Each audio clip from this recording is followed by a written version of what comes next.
Come, Holy Spirit, come.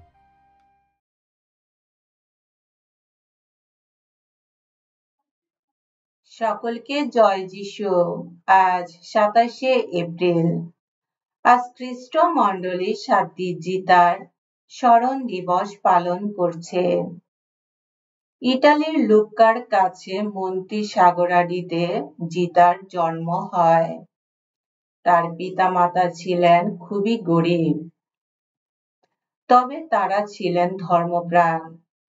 জিতা ঈশ্বরের চোখে ছিলেন একজন প্রীতিভাজন শিশু। তার পিতামাতা ছিলেন খ্রিস্ট বিশ্বাসী। তার বড় বোন ছিলেন একজন ধর্মব্রতিনী এবং কাকা ছিলেন একজন সন্ন্যাসী। লোকে তাকে একজন সাধু পুরুষের সম্মান দিতেন। তার শৈশব অন্য আর 10 জন শিশুর মতো স্বাভাবিকভাবেই কেটেছে। যাদের সঙ্গে তিনি মেলামেশা করতেন তারা সবাই তার মিষ্টি মধুর ব্যবহার ও শালীনতায় মুগ্ধ হয়ে যেতেন। মানুষকে আকর্ষণ করার ক্ষমতা তার ছিল। তার গুণবতী মা যদিও গরিব ছিলেন, কিন্তু জিতাকে বিশেষ যত্নে ও ভালোবাসায় বড় করে তুললেন। মায়ের পবিত্রতায় জিতা বড় হয়েছে। 12 বছর বয়সে জিতা লুক্কার একটি পশমি সুতা ব্যবসায়ীর বাসা বাড়িতে কাজে নিযুক্ত হন। ব্যবসায়ীর নাম ছিলেন ফেটিনালি। তার বাড়িটি ছিল সাধু ফ্লেভিয়ান গির্জার পাশেই। মৃত্যু পর্যন্ত জিতা ওই কাজেই বহাল ছিলেন। জীবনের শুরু থেকেই ছিলেন খুবই ধার্মিক ও বাধ্য। তাকে যে কোনো কাজই দেওয়া হতো না কেন, সেই কাজটিকে মনে করতেন ঈশ্বর তাকে কাজটি সম্পাদন করার জন্য দিয়েছেন। তিনি কঠোর পরিশ্রমের মাধ্যমে প্রায়শ্চিত্ত করতেন। দায়িত্ব সম্পাদন করার মাধ্যমে জিতা মনে অনেক আনন্দ পেতেন। বাসা বাড়ির কর্তা এবং কর্ত্রীকে তিনি ভাবতেন ঈশ্বরই তাদেরকে তার স্থানে তাকে দিয়েছেন। তাই বাড়ির নিয়ম শৃঙ্খলা রক্ষা করার জন্য এবং গৃহকর্তা কর্মীর যে কোনো আদেশ নির্দেশ তিনি কঠোরভাবে পালন করতেন। বাড়ির প্রচুর পরিমাণে কাজ থাকা সত্ত্বেও তিনি ধ্যান প্রার্থনার জন্য সময় বের করতেন। জিতা মাত্র অতিরিক্ত উপবাস রাখতেন এবং নিজের খাবার থেকে ক্ষুধার্তদের দান করতেন। অন্যান্য সাধু সাধ্বীদের মতো জিতার প্রতিদিনের খ্রিস্ট জাগের প্রতি জ্বলন্ত ভক্তি ছিল।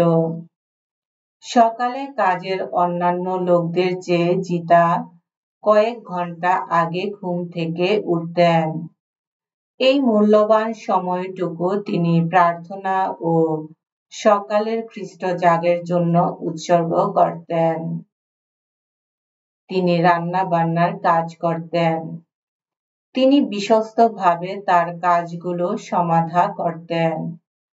তিনি গভীর রাতে ঘুম থেকে উঠে প্রার্থনা করতেন। প্রতিদিন সকালে সাধু ফ্লেভিয়ানের গির্জায় মিশা শুনতেন। ঘন ঘন উপবাস রাখতেন।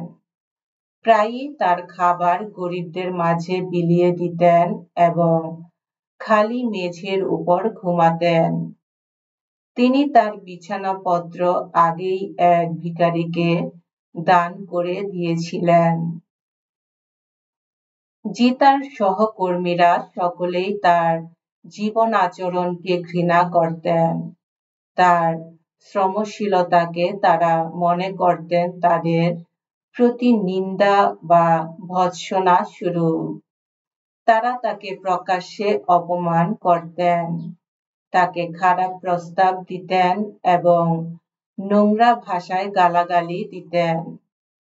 তারা মনিবকেও তার সম্পর্কে বিষিয়ে তুলতেন, যার ফলে মনিবও জিতার প্রতি কঠোর ব্যবহার করতেন এবং তাকে কঠিন কাজের আদেশ দিতেন। জিতা প্রতিটি পরীক্ষা জয় করতে পেরেছেন তার নম্রতা, ধৈর্য ও সহনশীলতা দিয়ে। কাজের প্রতি তার ভক্তি এবং ভদ্র আচরণ দেখে তার ঈর্ষাপরায়ণ সহকর্মীগণ তাদের ভুল বুঝতে পারেন। তার মনিব ও তার মনিব পত্নীও বুঝতে পারেন জিতার মাঝে কি ঐশ্বর্যই বিরাজমান। তারা তাকে তাদের ছেলেমেয়েদের জিতার হাতে অর্পণ করেন। তাকে তারা তাদের গৃহ পরিচালিকার দায়িত্ব প্রদান করে বাড়ি ও পরিবারের সমস্ত কিছু দেখাশোনার দায়িত্ব ন্যস্ত করেন।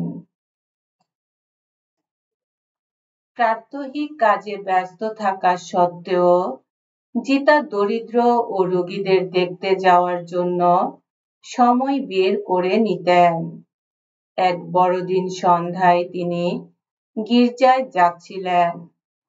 তার মনিব একটি পশমি কোট তার গায়ে জড়িয়ে দিয়ে বললেন যেন ওটা তিনি না হারান। কোটটি গায়ে দিয়ে জিতা গির্জার দরজায় পৌঁছে দেখেন একজন মানুষ অল্প কাপড়ে শীতে কষ্ট পাচ্ছে। তিনি কোটটি লোকটিকে দিয়ে বললেন গির্জা থেকে বের হলে লোকটি যেন কোটটি তাকে ফেরত দেন। গির্জা থেকে বের হলে লোকটিকে আর দেখা গেল না। কোটটি ছাড়াই জিতা ঘরে ফিরেন। মনিব তার কোট হারানোর জন্য খুব বিরক্ত হন। মনিব খেতে বসবেন, এমন সময় দেখেন দরজায় একটি লোক ওই কোটটি হাতে নিয়ে দাঁড়িয়ে আছেন। কোটটি ফেরত দিয়ে লোকটি অদৃশ্য হয়ে যান। জিতা সাধারণ কাজগুলো অসাধারণভাবে করেছেন। এই সময়ে জিতার জীবনে আরো অনেক বিস্ময়কর ঘটনা ঘটতে থাকে, যেমন সেতুতে উঠার প্রবেশ পথ শক্ত তালা দ্বারা বন্ধ করা আছে, কোনোভাবেই খোলা যাচ্ছে না। জিতা সেই তালাবদ্ধ ফটকের সামনে দাঁড়াতেই এমনিতেই ফটক খুলে গেল। জল রাখার বড় একটি পাত্রে জল দ্বারা পূর্ণ। জলে ভরা পাত্রটি জিতা টেনে বাড়ির উঠানে রাখলেন যাতে তিনি গরিব পথচারীদের তা দিতে পারেন। পাত্রটি খুলে দেখা গেল যে তা মিষ্টি সুস্বাদু দ্রাক্ষারসে পরিপূর্ণ। এই ধরনের আরো অনেক চমকপ্রদ ঘটনা জিতার জীবনে রয়েছে। জিতা যখন মারাত্মক অসুস্থতায় মৃত্যুশয্যায় শায়িত, তখন তিনি তার মৃত্যুর দিন তারিখ ক্ষণ বলে দিলেন। যে বাসায় ও পরিবারে ৪৬ বছর বিশ্বস্তভাবে কাজ করেছেন, সেখানেই ১২৭৮ খ্রিস্টাব্দের ২৭শে এপ্রিল ৬০ বছর বয়সে তিনি মারা যান। তার মৃত্যুর পর ১৫০টি আশ্চর্য কাজ তার দ্বারা সাধিত হয়। পরে মণ্ডলীর কর্তৃপক্ষ সেগুলি তদন্ত করে সত্য বলে ঘোষণা করেছেন। তাকে বলা হয় গৃহভৃত্যদের প্রতিপালিকা।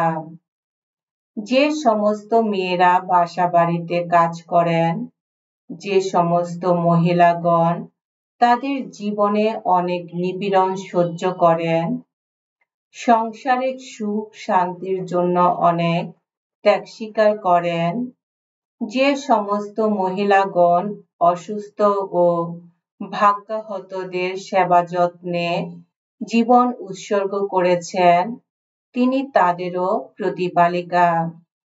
তার দেহ সাধু ফ্লেভিয়ানের গির্জায় সমাহিত করা হয়। 1696 খ্রিস্টাব্দে তিনি সাধ্বী শ্রেণীভুক্ত হন। এসো আমরা প্রার্থনা করি। হে সর্বগুণের আকর, তোমার উদারতায় তুমি সাধ্বী-জিতার অন্তর বিভিন্ন স্বর্গীয় গুণে ভূষিত করেছিলে। আশীর্বাদ করো আমরা যেন এই পৃথিবীতে তার আদর্শ অনুসরণ করার জন্যে সর্বদা উৎসুক থাকি। একদিন যেন স্বর্গে তারই সঙ্গে তোমার শাশ্বত আনন্দও লাভ করতে পারি। তোমার পুত্র আমাদের প্রভু যীশু খ্রিস্টের নামে এই প্রার্থনা করি। পবিত্র আত্মার সংযোগে তোমার সঙ্গে জীবনময় ও সর্বনিয়ন্তা ঈশ্বরূপে তিনি যুগে যুগে বিরাজমান। আমেন।